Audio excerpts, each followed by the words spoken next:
listening to The Terrific Teacherpreneur, a podcast for teachers looking to grow a successful online business. Your host, Alex, was able to transform her Teachers Pay Teachers store from a small side hustle into a profitable full-time business. She now helps other teachers do the same. Listen along for actionable tips and helpful wisdom about business and marketing as a teacherpreneur. Here's your host, Alex. Hello and welcome to the Terrific Teacherpreneur podcast. I have a slightly unusual format for this week's episode because it is an interview of sorts, but it's an interview with me. So instead of me asking the questions of a guest, I've got someone asking me questions, which is pretty cool. This is actually a repurposed Facebook Live. So this audio recording actually featured in a Facebook Live video in both my Facebook group, The Terrific Teacherpreneur, and Chris's Facebook group, TPT Side Hustlers. And, I thought, why not share this with people that also, some people don't have access to Facebook, aren't in Facebook groups, and they might want to hear all this stuff. So I thought, why not share it on the podcast as well? So Chris asks me questions about email marketing and I answer them the best that I can. And we get through quite a lot of really important questions. So I thought that if you are interested in starting email marketing, you would really enjoy this episode. So let's dive in. All right, greetings TPTers. I'm here with TPT expert Alexandra Baxter, and we're going to be talking about something that can dramatically increase your TPT revenue, and that is email marketing. But before we get into that, Alex, thank you for joining me. Tell us a little bit about yourself. Where are you from? What did you used to teach and for how long? Thank you for having me. I'm really excited to be joining you today. So my name is Alexandra, but everyone calls me Alex, and I am living here in Australia. So that's why you might be like, well, she got like a funny accent, originally from the UK, but I now live in Australia. And so I did all my teacher training and teaching here in Australia. And I taught third grade for a few years and first grade. And then I did a little bit of like substitute teaching after that. And now I actually do TPT full time. So I started my store in the end of 2015. Selling my teaching materials, like kind of the same that everyone does, where you like make a few resources for your classroom and you're like, oh, maybe I should just throw them up on TPT and see what happens. Like kind of the story that everyone has, and it just kind of grew from there. It's been a really awesome few years of seeing my business grow and like taking the time to make resources, but also like I also do stuff like this and help sellers when I can as well. Nice. So you've been selling on TPT for a while. When did you go full time? Oh, I was probably more end of 2019. So it's the last couple of years I've been full time. Before that, it was a lot more side hustle kind of mindset, and now it's a lot more business mindset. So I think most people have that story of like they start off not taking it very seriously, and then they like I'm taking it seriously now. Yeah. Excellent. Well, something that's going to help people take their TPT business serious is email marketing. I know you're a big proponent of it. I am too. Why don't you tell us what is email marketing and why is it so important? Awesome. That's a great question. Because I think most people see it mentioned in like Facebook groups and like, I don't understand, what is it? But really you are just kind of like a lot of other businesses in the real world do, sending email campaigns to get people to buy things from you essentially. But email marketing is so good. And I have a bunch of reasons I think it's good. One, you own it. So like you're never going to get hacked like you are on Instagram. Like it's just a really secure thing. Two, there's no algorithm. You're not like competing with, like on TPT, Facebook, Instagram, always worrying about people seeing your stuff. There's like, you don't have to worry about that. Three, it's got a really good return on investment. Like it's hands down one of the most profitable platforms you can do as like a TPT seller. I've heard different things, but for like every dollar you spend, it's like 30 or 40 bucks return or something like that, I hear. So it's like really crazy high compared to a lot of social media and stuff. So that's another thing. And then the final little things I think are good about it is like, it's good for introverts. Like if you don't want to be on TikTok or whatever, and it's like not so time consuming. I mean, I could sit down and like write an email in 20 minutes and then be done with that for the week. Whereas with Instagram or whatever, I've got to show up every day on stories. It's really kind of draining on me. And so it's nice if you're like a shy sort of person, or you don't want to be glamorous on camera all the time, or you don't want to show up all the time. Maybe you like batching and planning things in advance. It's like, it can be really good for that. And I'd say the final thing would be probably just that it's here to stay. Like, a lot of these trendy platforms come and go, whether you think like TikTok or Facebook groups or Instagram, like who knows how popular they'll be in a few years, but like everybody has an email account. Everyone has multiple email accounts and we check them every day, multiple times a day. So it's like one of the best ways, I think, to reach your audience. That's my little spiel on why I think email is so good. Yeah, no, it's such a good point. For my TPT store, I have a fairly large Facebook group, and people are always asking about it. And I'm always like, I would trade the large Facebook group for a larger email list any day of the week because, like you said, they could change the rules. Facebook could go down, or who knows what could happen, and you lose all of that. But your email list that stays with you. Okay, so back to what I was asking you. If you're starting your TPT or email marketing journey, where should we begin? What do you recommend a TPT or do? I just think the main thing is just deciding what your platform is going to be, like what your email service provider is going to be. I'd say most sellers are either ConvertKit or Flowdesk. That's like what I mostly hear. So, do a little bit of research. You can Google, ask in Facebook groups, get some recommendations, look at pricing, decide what's right for you. I personally love Flowdesk because it's like more of the affordable option. You don't have to get punished as your list grows by, paying hundreds and hundreds of dollars a month. It's more kind of cheap. But they're both pretty great, and you just have to kind of start there. Once you pick that, you can sign up and learn all how to use the platform and go from there. But that's like the first main step, that the big hurdle you got to get through is choose your provider. Okay, and then how does a TPTer get people onto their email list? What do you recommend they do for that? So it's basically about offering like a little incentive in order to get that email address from them. Because I'm pretty precious about my email address. It's like a personal piece of information. I'm not going to hand it over to anybody. But if you can tempt me with a great freebie, then I'd be like, oh, okay, maybe I will. I'll join your list kind of thing. So you are essentially, the next thing you'll be doing is creating some kind of free resource. It could be like a, set of worksheets or a game or whatever.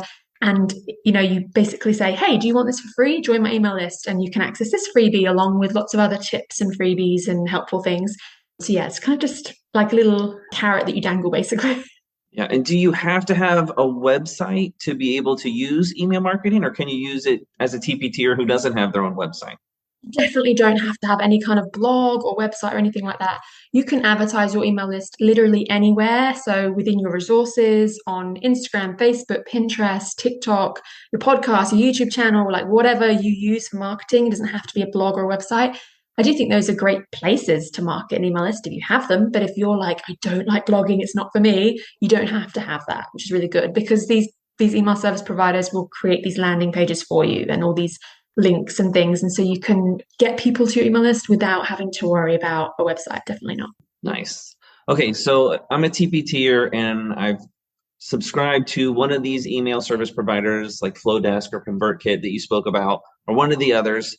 And I've created my free resource, and people are starting to sign up. They're getting the free resource. And as a result, I'm capturing their email. Now, what do I do? Great question. This is the hard part, I think, because it's like nice and easy to just like pick Flowdesk and create an account. But this is the serving your email list is probably the hardest thing I think most sellers struggle with. You get that point where you're like, what on earth do I email these people every week? But it's really just, in my opinion, about providing value and building a relationship. So providing value, whether that's a freebie, a blog post, or your latest YouTube video, whatever your long form content is, tips and hacks and strategies, that kind of thing. Like, hey, here's my latest tip for how to teach this. And then so that's like the value. And then also just building connections with people, telling stories, telling personal anecdotes about you, getting to know them, building a relationship so they know who you are. And then when you do want to sell to them, they're like, oh, yeah, okay, I trust Alex. I know who she is, that kind of thing. Instead of like, who's this random stranger that wants me to buy from them? So it's definitely a relationship building thing. And you just kind of getting to know your audience and letting them build that know, like, trust factor with you kind of thing. How often do you email, or do you recommend we email our email list? I mean, it can be anywhere from as frequent to weekly or multiple times a week, all the way through to every other week, once a month. It's going to vary based on who you are as a seller. If you're a full-time seller or you have VAs, like, of course, that's different. If you're a full-time teacher or you're a really busy parent, like, your time commitment's going to vary based on your own life. So you have to choose what's right for you. I wouldn't say you must email this many times a week or whatever. I personally email once a week. Most people do that because you can batch and schedule them in advance. But if you were emailing every other week, that would be fine too. It's about what's manageable for you. And it's about being somewhat consistent. As long as you're not ghosting people for 6 months and then showing up, as long as you're kind of consistently showing up in their inbox, I think that's good. Yeah, you want to keep that relationship warm, and you do that through connecting with them, contacting them. So you talked about sharing personal stories, giving tips and resources. So how long or how many emails should you send before you start asking for a sale? And how do you ask for a sale? I think as long as you're not jumping straight in and you first maybe email asking for money kind of thing, I think it's fine. I would personally have a few emails going out before you started asking for something. Like I said, people don't really trust a stranger. So maybe you would send like a welcome sequence first, or a few weeks of emails, or a small handful of emails. But there's no wrong answer. Like you could send an email straight away and I'm sure it's fine. But like I said, if haven't built that relationship, that's very hard. And then when it comes to actually doing a salesy email and saying, hey, buy something from me, I mean, as long as you do the opposite of this, as long as you don't say, hi, here's the newest product in my shop, here's a link, like that, as long as you don't do that, you'll be fine. People don't want to just be like advertised to in a really salesy sort of tacky way. You don't want to be like, I've released a new product, please buy it. Nobody likes that. That feels kind of icky. So as long as you are using persuasive copy, I think I talk about this a lot on Instagram. I say like, people don't come to TPT just for fun. They have a problem. They're struggling with something to engage their students. They don't know how to teach a concept. They want lesson plans done for them. You've got to figure out what their problem is and how your product is the magical solution. And so you talk about it that way. You say, hey, have you been struggling to teach XYZ? Well, this resource would actually be really helpful to you. This is how I've used it. And you make it kind of a natural way of hitting those pain points and talking about their struggles, not just being like, I've got any product, buy it. You know what I mean? Yeah. So you're saying you can add some value and then say, hey, to increase the value of whatever I'm showing you, I got this resource and it's going to save you time or whatever. Talk about why they should buy it from you, not just, oh, buy this from me, but like, well, why?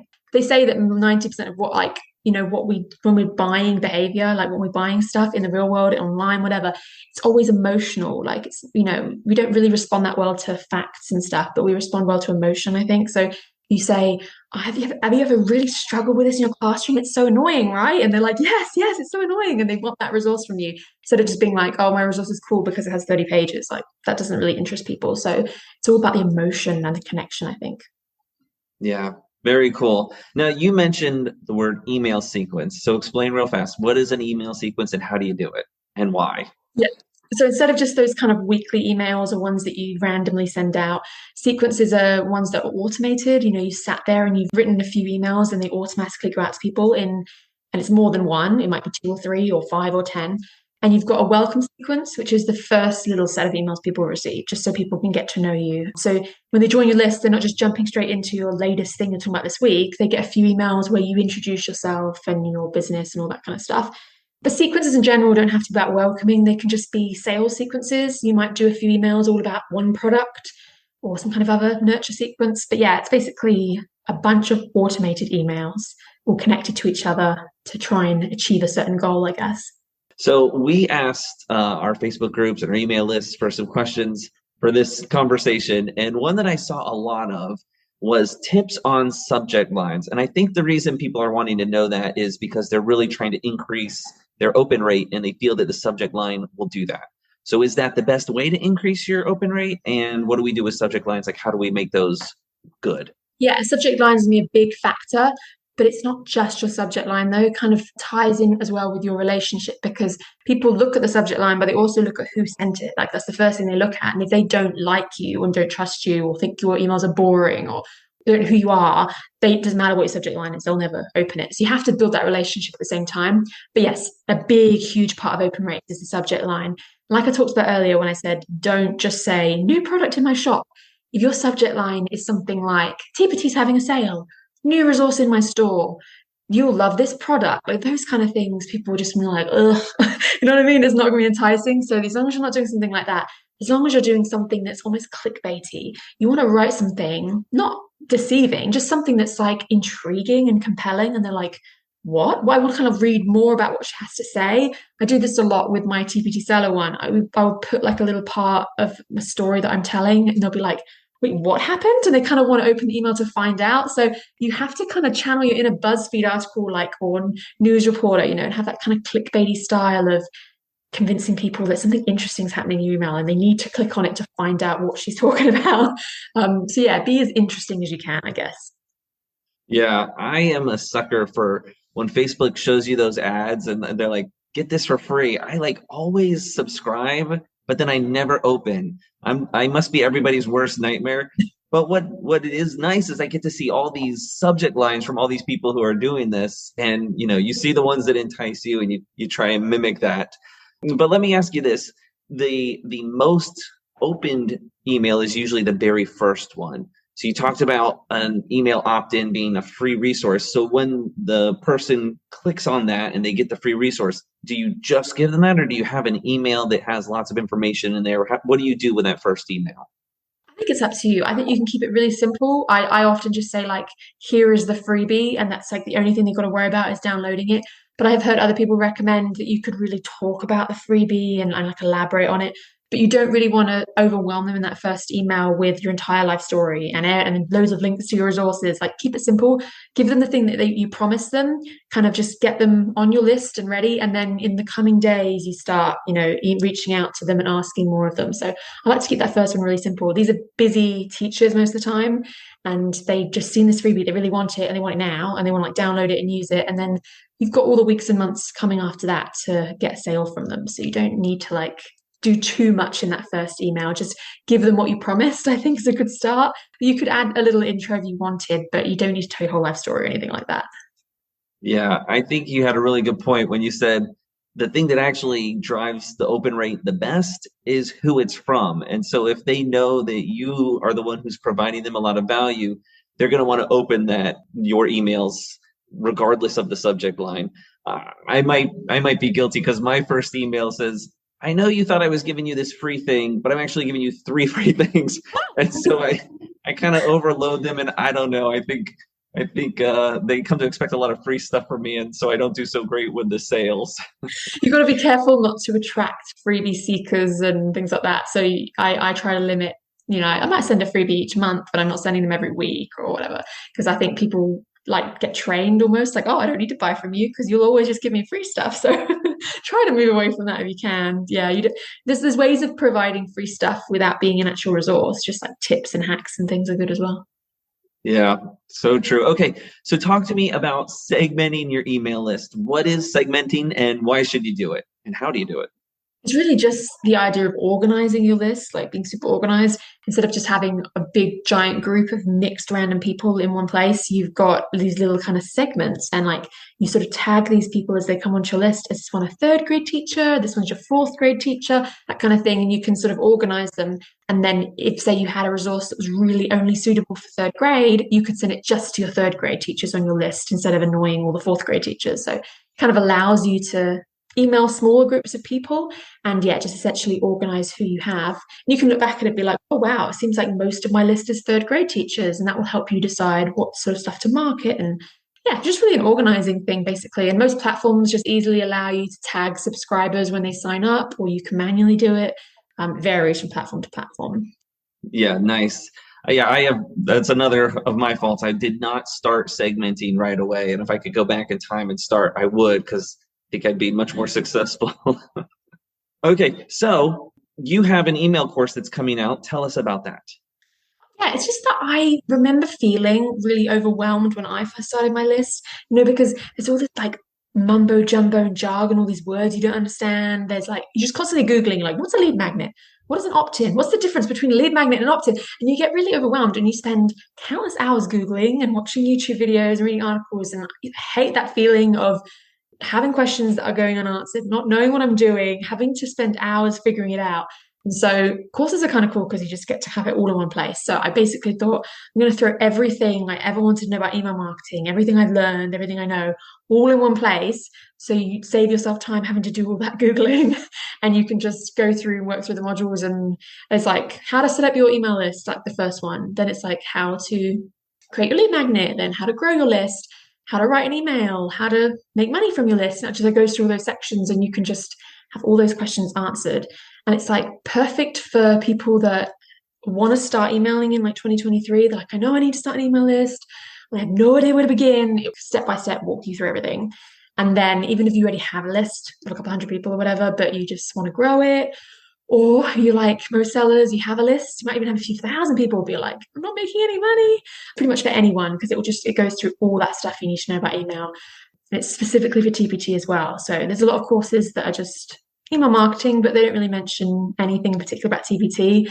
And it's nice to have all these like tutorials about the URL builder and mentioning of, how to write a subject line, because I'm talking about like third grade teachers. The examples are like teaching related. So it's really specific for TPT specifically. I think, I just putting together everything that I wish I had wanted to know from day one, all in one place, which is, if you like courses, then you would love, because it's all there for you. Yeah, that's so valuable, and it's really needed, because I can tell you, you've heard just a few of the mistakes I've made. I made them all because you're getting information from people who aren't TPTers, and you're trying to piece it all together. And so someone who could just guide you through the process and take you on a direct path, it's gonna really help increase your sales. It's valuable, it's needed. So thank you for doing that. If people want to learn more about you or follow you, where should they go? Well, I'd say the Terrific Teacherpreneur is like the term that I use everywhere. It's in my podcast and my Facebook group, so you can check out those.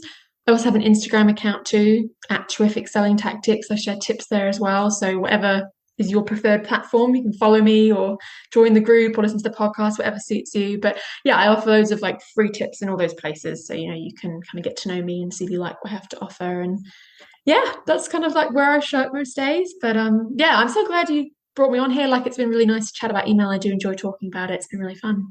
Oh yeah, I love it. Before you go, tell us the name of your email course and where we can sign up for it. Which is called Terrific Email, because everything in my business seems to be called terrific. Terrific pinning, terrific email, terrific teacherpreneur, terrific email. I'll obviously give you a link so people can check it out. But I host all mine on this platform called Thinkific. So all of my courses are always under Alexandra Baxter, .thinkific.com, whatever. But I will put the link for that so people can just easily get to it. But Terrific Email is what it's called. All right. Well, thank you so much. It's been great. I learned a lot, and I hope everyone else did too. Yeah, thank you so much. I hope you enjoyed this week's episode, especially if you are thinking about starting email marketing or you just really wanted to kind of work on your email list this year. I hope that I answered those questions and gave you some really helpful tips. It definitely was fun to chat with Chris about email. So I hope you guys enjoyed it. And I will put a link in the show notes, both to the Terrific Teacherpreneur Facebook group, my Facebook group, and Chris's Facebook group, this TPT Side Hustlers Facebook group. So if you wanted to check out those, you can. Facebook groups are really great places to learn things and to catch things like Facebook Lives, like the stuff that we had shared on the podcast today. But I will also put a link in the show notes to my email marketing course, because that was mentioned in the live Terrific Email. I'll throw a link in there so you can check out the email marketing course as well. I hope that you have a terrific day. Thank you for listening to this episode of The Terrific Teacherpreneur. If you're enjoying the show, please feel free to rate, subscribe, and review on your preferred podcast listening platform. We really appreciate that effort. Come back for more actionable tips and helpful wisdom in the next episode with your host, Alex. Until then.